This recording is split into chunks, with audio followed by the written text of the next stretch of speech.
जय मसीह सभी को। मैं आपके सामने आज बाइबल की एक बात बताना चाहता हूँ। प्रेरितों के काम उसके 10वें अध्याय के पहले 4-5 पद पढ़ेंगे तो मालूम पड़ेगा कि एक रोमी अधिकारी था, कैसरिया में रहता था। उसका नाम था कुरनेलियस।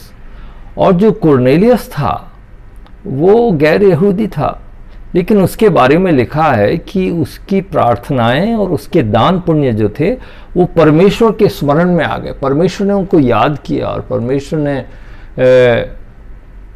कुरनेलियस पर रहम करने का प्लान किया। और वहाँ दूसरे शहर में जहाँ पतरस था, पतरस प्रार्थना कर रहा था, तो उससे कहा कि तुम्हें कुरनेलियस के पास जाना है। कुरनेलियस जब प्रार्थना कर रहा था तो उससे कहा कि तुम्हारी प्रार्थनाएं और तुम्हारे दान परमेश्वर के सामने आए हैं, कबूल हुए हैं। तो आखिर प्रार्थनाएं और दान क्यों परमेश्वर के सामने आए स्मरण में? तो इसके पीछे एक सिद्धांत है कि जो प्रार्थना है वो हमारी कमज़ोरी से निकलती है।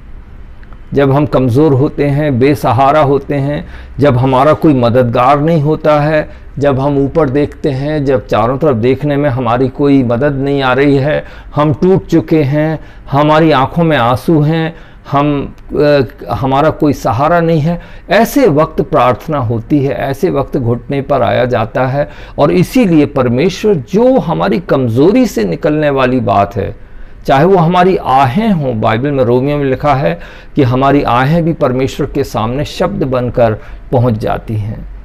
तो प्रार्थनाओं के बारे में लिखा कि प्रार्थना उसके स्मरण में आ गई हैं।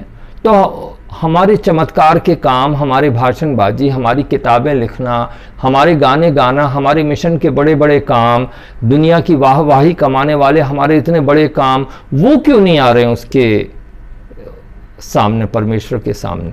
अंतर है। देखिए, अंतर ये है कि जो बाकी काम हैं वो हमारी शक्ति से निकल रहे हैं, हमारी सामर्थ्य है, हमारे ज्ञान से, हमारी बुद्धि से, हमारी शारीरिक शक्ति से, हमारी धन, इन सब से निकलने वाली चीज़ें हैं।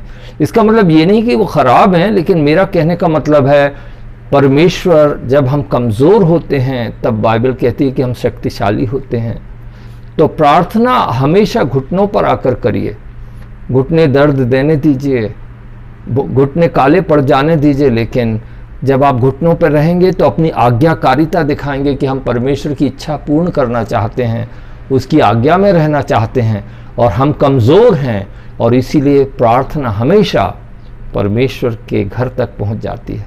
जब आप प्रार्थना करते हैं तब आप अपने कमरे में नहीं रहते हैं, अपने शहर में, अपने गांव में नहीं रहते हैं, अपने ऑफिस में नहीं रहते हैं। जब आप प्रार्थना करते हैं तो परमेश्वर की मौजूदगी में उसके सामने, उसके अनुग्रह के सिंहासन तक पहुंच जाते हैं। इसलिए मैं आपसे कहता हूं कि प्रार्थना करिए। प्रार्थना सबसे बड़ी बात है परमेश्वर के लिए, उसके स्मरण में, उसके सामने पहुंच जाती है। जय मसीह।